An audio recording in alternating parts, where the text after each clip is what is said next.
Wyatt Langford was this spring training's darling. Now that he's off to a really bad start, are Matt and I recommending that we buy or sell on him? We have some great must-trade for and away players on today's action-packed episode of Locked On Fantasy Baseball.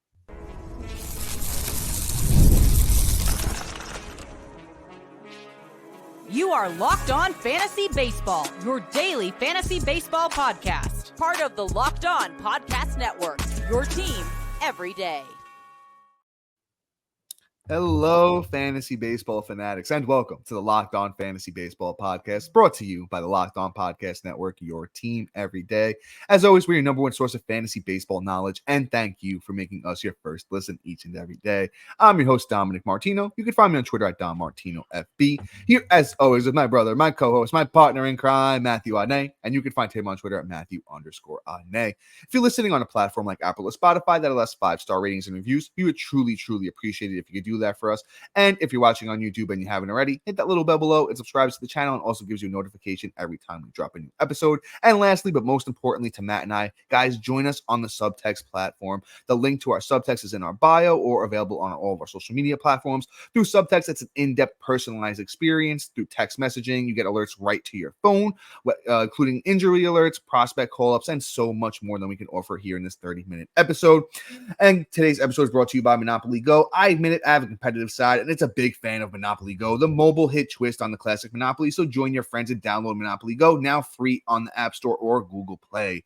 And guys, as I teased at the top, we're talking about must-trade for and away players today. And Matt, I didn't bury the lead at all, so why don't you talk some Wyatt Langford for us? Yeah, buddy. All right, Wyatt Langford. Honestly, a little disappointed. Not gonna lie. I mean, he came out, hit like 5 bombs, first player under 25 to do that, and God knows how long, and got everybody really excited and was like the number one, pretty much hitting prospect everybody wanted to draft this year outside of like Evan Carter. And you see what both of them are doing. It's ugly. And you know what? I don't actually have any like reason why this kid is not performing other than, hey, he just needs to adjust.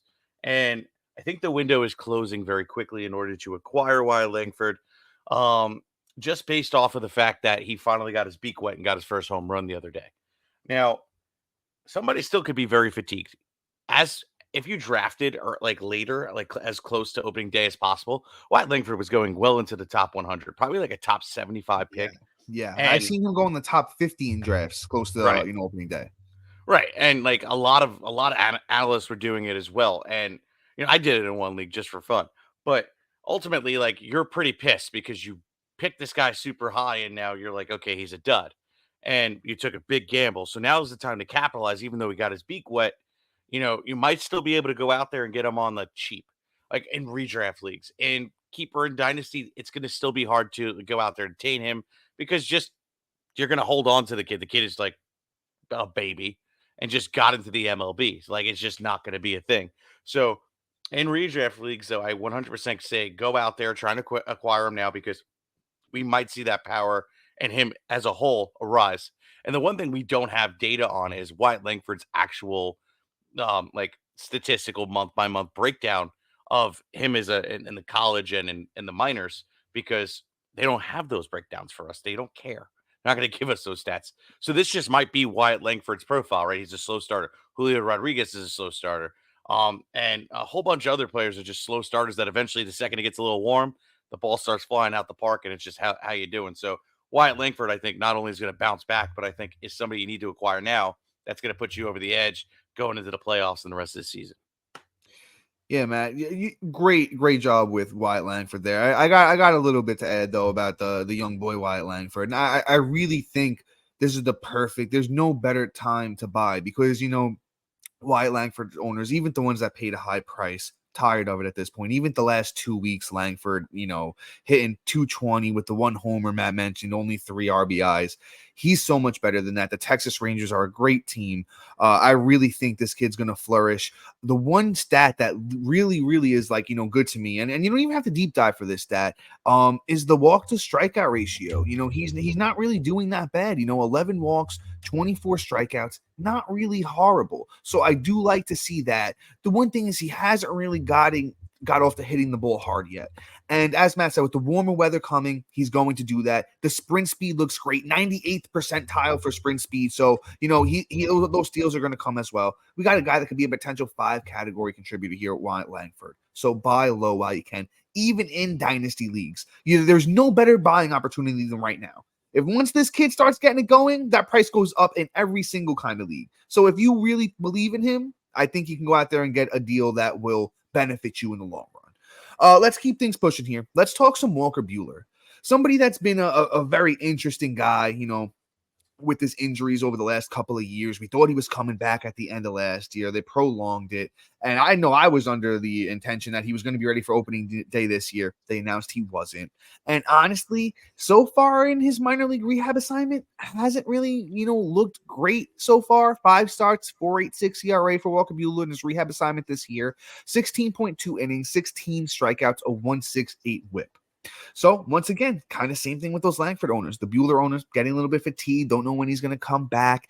I know the name is big. So if you have guys that have been playing for a few years that have Buehler, they might not be willing to sell, but somebody that's newer maybe took the shot on him. You could maybe buy off a guy like that, get a deal like that done for Buehler because, I honestly think with the way pitching is right now, the market's really tough. So you can even with a guy like Walker Buehler, you might have to pay up for it, but I think it's going to be worth it. Has ace upside, still working through those injuries, but once he has that start in the minors, once he goes 5-6 innings, 8 strikeouts, only an earned run, there's no more buying at that point. So right now is the time to do it. Get it done. Starting pitcher's been horrible. Walker Buehler is a guy on a great team that can get you some bucks this year.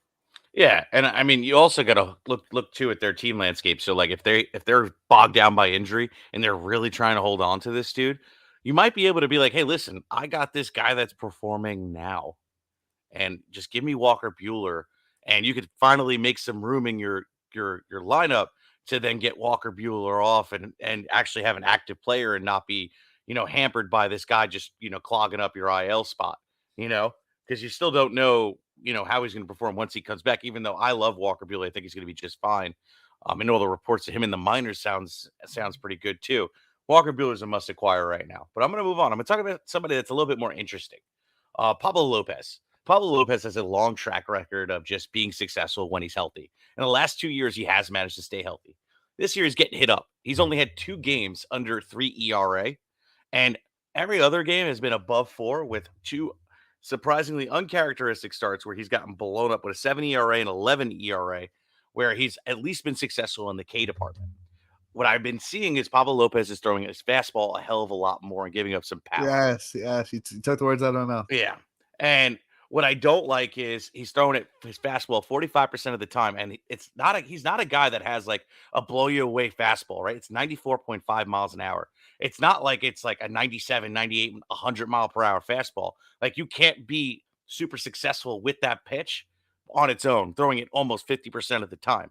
And the other thing that's uncharacteristic especially from last year is his sweeper is getting hit at a 304 batting average, whereas last year was a 173. So now he doesn't have his second strongest pitch up his sleeve, and now his pitch miss is all messed up, and he's leaving things out. So now he's just relying on that fastball 10% more of the time than he did all last year.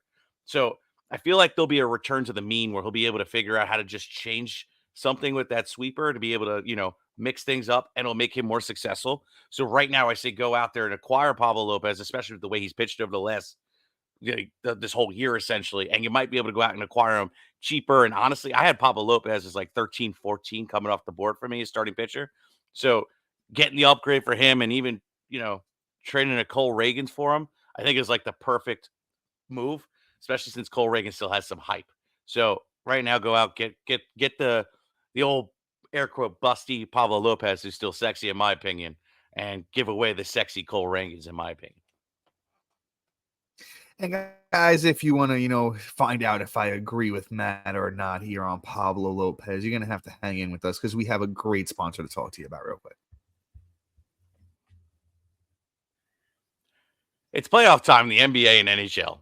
Baseball's in full swing, and FanDuel is your place to bet on every game. Right now, new customers get $150 in bonus bets guaranteed. That's $150 win or lose. Bet on everything from slap shots, home runs, slam dunks, on an app that's super safe and secure and easy to use. Plus, If you want to make things a little bit more interesting, you got same game parlays where you can just make a bet in the middle of the game and essentially make that game that much more interesting. You can bet against your rival team, and you're always fun doing that, watching them lose. You're already rooting against them, so why not do it? So place your bets. What are you waiting for? And visit FanDuel.com/lockedon and make your first bet an automatic win. FanDuel, America's #1 sportsbook. Are you watching Fox Sports or ESPN on your TV all day? Have you had to turn down the volume with all that shouting? Make the switch to Locked On Sports today, a free 24/7 streaming channel program for you every day, bringing you the biggest stories without screaming. Locked On Sports Today brings you can't miss analysis, opinions, and news streaming 24/7 on YouTube or free on the Amazon Fire TV channel app. Part of the Locked On Podcast Network, your team every day. Introducing the Locked On Fantasy Baseball Podcast, Diamond Club on Subtext, your ultimate fantasy baseball companion. As the season unfolds, rely on our dynamic content. Get real-time alerts right to your phone, including waiver wire rankings, instant call-up notifications, injury reactions, and a whole lot more. Stay ahead of those fantasy leagues by joining the Diamond Club on Subtext, where your path to victory begins. Subscribe now. Elevate your fantasy baseball experience to new levels. And with your joining of a new membership, you also get free 2 weeks to check it out. I promise. Once you have it, you won't want to leave us. If anything, you'll be barking down our doors every single day, asking us questions, and that's the way it's supposed to be. So check us out on the Diamond Club today. Link is in the description below. But all right. Whew. Dom, so tell me, Very what are well you done, doing? sir. Thank you. What are you doing with Pablo Lopez, my friend? Honestly, I like my teas, but Matt, you did such a great job. Honestly, as you hit every single talking point, I'm like, I don't know if I have anything else left to say, but I agree. Pablo Lopez, is a top 10 pitcher coming into the year. I think he finishes the year as a top 10 pitcher. His stuff still looks pretty good. As Matt said, some of it's getting banged around, but I think he turns around. He wound up being very good. Let's keep things pushing. Let's talk about it next guy. Let's talk about Rafael Devers. Rafael Devers, the batting average is good, but he's still off to the struggle bus in every other department. Only 3 homers, 7 RBIs, 10 runs. It's wild because Boston is actually, 16-13 on the year, and they're playing pretty good. And if you go look at his baseball savant, something we bring up very often, it's a great tool. I have to give them a shout out because we use it very often. A lot of red, and red means good on baseball savant. Let's keep it simple. He's hitting the ball, hard. His expected stats are very, very good. He's walking a lot, and I don't see any reason that Devers doesn't, have close to 100 RBIs and 90 runs like he does every single year in his normal 30 homers. So bye on Rafael Devers while you can. Yeah, no, I completely agree. He's just somebody that's been riddled with I think the injury is also affecting him. So, I mean, it's just one of Yeah. those things where I think Devers is just getting to get right. He came back off the IL and now is kind of looking a lot better. He may be a guy that's going to be a little bit harder to acquire, but at the same time, some people still have some fatigue, and you might be able to throw out like a third baseman, like we'll talk about later in the show, Alec Bohm, little teasy tease, where you might be able to be like, hey man, like look, I got this dude Alec Bohm, he's performing. Devers looks like duty, even though you'll probably have to add more to that trade, like 2 of these guys that we have down in the lower of this part of the show. But ultimately, I think you could get the job done right now. But I'm going to move on to this last, pretty much buy guy, and that's Xander Bogaerts. Shortstop and second has been ugly. Guys have been dropping like flies, and with O'Neal Cruz down, even though you just gotten back, Albies, there's still other guys that like you just don't have available, and also depending on the position of eligibility based off the platform, whether it has second and short.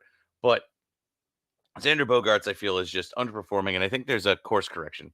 Like he's 31 years old. It's not like he's 36, right? The only thing what I see about him is his exit velocity is definitely down, right? He's about 2 miles per hour on average exit velocity, and his max EV on the year so far is only at a 108. Dude averages about anywhere from 111 to 113, and that's consistent through the last since 2015, almost 10 years. So that is definitely going down, which should improve. On top of that, his hard hit percentage, which is another stat that I like to kind of evaluate a hitter, is down significantly. Last year, he hit 34.6. The year before that, 39.5. And he's sitting at in 2024 so far in the year, 25.5. So he's really not making good hard contact with the ball, which honestly, he's not like he ever blows the ball out of the stadium as a home run guy, but it makes a difference of can I get it over the infielder or can I get it in the gap? Or can I hit it off the wall? You know what I'm saying? So Xander Bogaerts, there's certain key factors that are just missing from his game right now that I think will return very soon. So right now is probably the perfect window before he gets on his get right. And since he's already been so slow for a short period of for this like month, there's a hell of a lot more good that's going to look come in a bunch of like jumbled together versus it being spread out like it normally is. So Xander Bogaerts right now has potential to blow up just for you, just being more consistent and returning to the mean. Yeah, I can keep it super simple. Xander Bogaerts is a slow starter, kind of notorious throughout his career. Even I'll go back to last year. Bogaerts hit 253 in the first half, in 84 games, stole 9 bases. In the second half, 71 games. Xander Bogaerts last year hit 321, stole 10 bases. So I think it's the proof is in the pudding that he just doesn't always get off to the hottest start. He'll turn it around. He's been around a long time. We know what he does, a little bit of everything. And if you could trade for him right now, another guy that just is going to be very, very good for an extended period of time. We know who he is. Go get Xander Bogaerts. Let's move on to guys that we're going the opposite way on. We're probably trying to get them off our teams while they're hot and, returning on that value. Let's start off with, somebody that Matt teased before, Alec Bohm, right? Alec Bohm is doing very, very well so far, and he, was pretty solid last year. I think Alec Bohm's a good baseball player, and I think he'll be solid the rest of the way, but I don't think he is as good as he is right now. I don't think he's going to hit 365 the rest of the way. I don't think the monster RBI total is going to be there for the rest of the way. Once Castellanos starts hitting and, Schwarber and all them, those opportunities aren't going to be there anymore.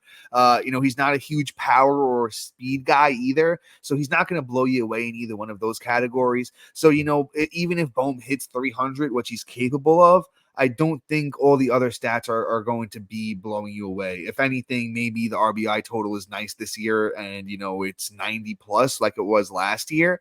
So, you're really maybe 2+ categories with Alec Bohm and, capitalize while you can. Trading's all about value. Sell high and, buy low. That's the name of the game. Alec Bohm's hot. Get rid of him while you can. Yeah, no, he's totally playing above board. Like, he's a good baseball player. Do not get me wrong. Yeah. But, unfortunately, I have to watch the Phillies quite often, even though I like the Phillies. Don't get me wrong. But, I watch them a lot more than my Yankees. And, Bohm has just been progressing every year, but he's not going to be this super elite talent. So if I could trade him while he's sitting at the pinnacle of production right now, I'm 100% doing it. Because trust me, he will return to his mean. And things will just be kind of mediocre fantasy player, not baseball player. So Alec Bohm, sell high while it's hot. Let's sneak in one more guy here. We got Taylor Ward playing out of his mind right now. The dude is just okay, hey guys, remember that 2022 season? Well, I'm gonna give you a little glimpse, just like I did last year in short sprints, and then I might disappear again. Now, Ward was coming off injuries the last 2 years too, because when he started off his campaign in 2022, he did get hurt, and it kind of slowed him down. I don't think he really recovered. Last year, he was also dealing with some mumbo jumbo too, if I remember correctly. Yeah, he was. Yeah. Yeah, my guy only paid 356 at bats. Good. My memory's good. So it kind of explains why we didn't see what we thought from him the year before, and we could have continued in 22. But the thing is, we still the jury's still out essentially on Ward. So I'd much rather, even though I still think that there is upside for him to go further and be at least a top 36 outfielder, and maybe that's where he finishes this year. But if I could go and move him while he's again at his pinnacle peak performance and trade up and go get myself, include him and Bohm for a trade for I don't know, Devers, or I think you probably do. I would do that in a heartbeat. Yeah, or I could probably even do Ward for Langford straight up, and I'd much rather have Langford with that upside, especially since I'm pretty much making the same bet. It's a matter of which horse I want to pick at that point. And I think Langford's ceiling is just a smidge bit higher. Ultimately, I could take my shots and just pretty much I could sell Ward for a haul right now with the way he's performing. So I would do it now versus possibly maybe he finishes as a top 36 outfielder, and that might come in bunches where he's just boom at the end of the year, or just come in 2 big months and then boom. Because all we look at the end of the year is for make him top 36 is overall, not how he contributed consistently throughout the season. So he may just be a hot and cold player, and then I don't want this guy on my team at that point. But before I give Dom his chance to rebuttal and whatnot, we do have another sponsor for you, and then we'll be right after this. And guys, we're talking about DoorDash. This Mother's Day, get something thoughtful for mom on DoorDash. Surprise her from wherever you are with fresh bouquets, the latest tech, gift cards, self-care treats, and more to make that day special for her. Use the code LOCKEDONMLB to get 50% off your next order up to $15 when you spend $15 or more on your next flour, convenience, grocery, or retail order now on DoorDash. Pair flowers with a gift card so she can celebrate any way she wants. Is she a bookworm? Try a bookstore gift card. Does she love a good latte? Get her a gift card to her favorite coffee shop. You can't go wrong. Plus, you get the convenience of shopping on your phone, so you don't have to be the one scrambling and diving around to whatever store is open that will have something that your mom might happen to like. Guys, trust me, I've been there. Mom, I'm sorry. It was a really long time ago. Order now and get everything you need for Mother's Day on DoorDash. Use the code LOCKEDONMLB to get 50% off your next order up to $15 when you spend $15 or more on your next flour, convenience, grocery, or retail. Order now on DoorDash. That's Locked On MLB. Order using DoorDash today. Terms do apply.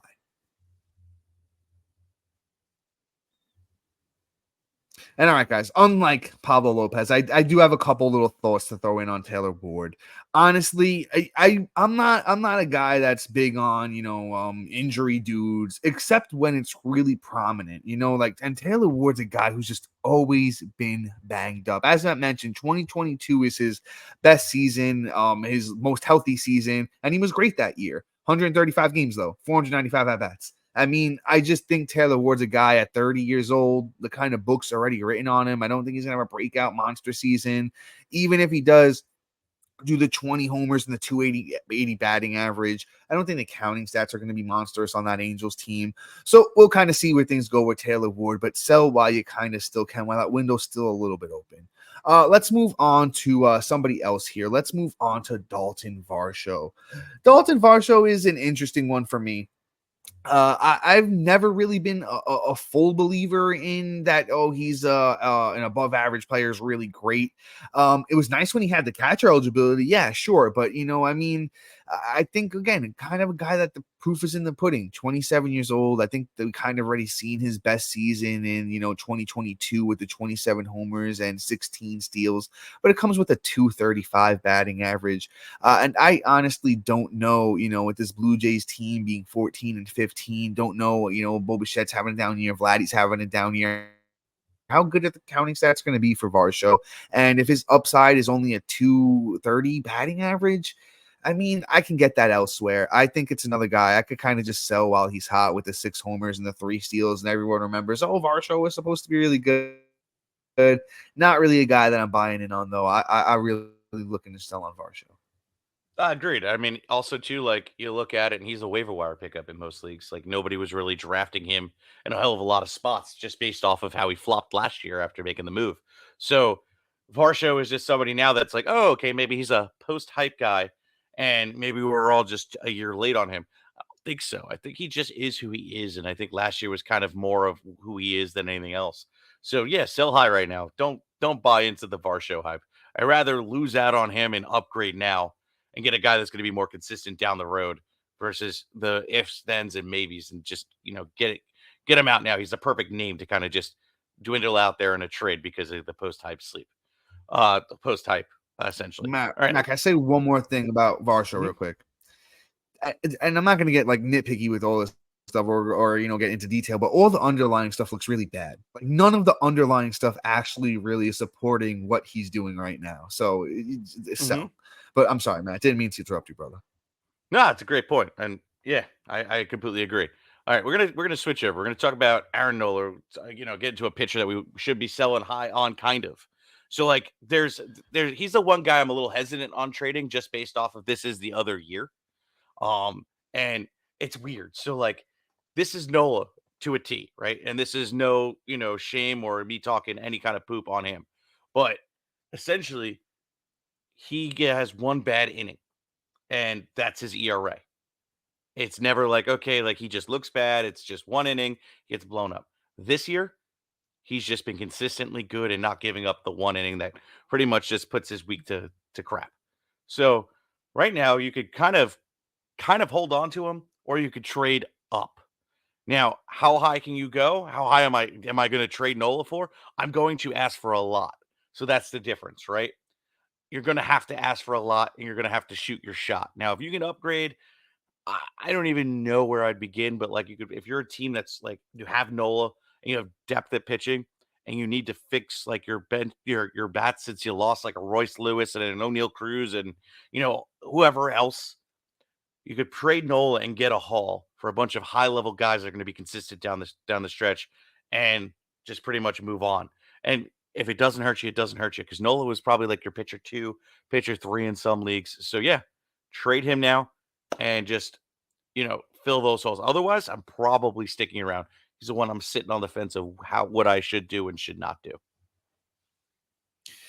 Yeah, so the thing with Nola is, and I actually really wanted to hear your opinion on that. So that's kind of why I really wanted to talk about Nola today. Is the fastball velocity is down 2 miles an hour from last year, so that's one that's making me a little bit nervous. A lot of the underlying stuff doesn't really agree with the way Nola's performing this year.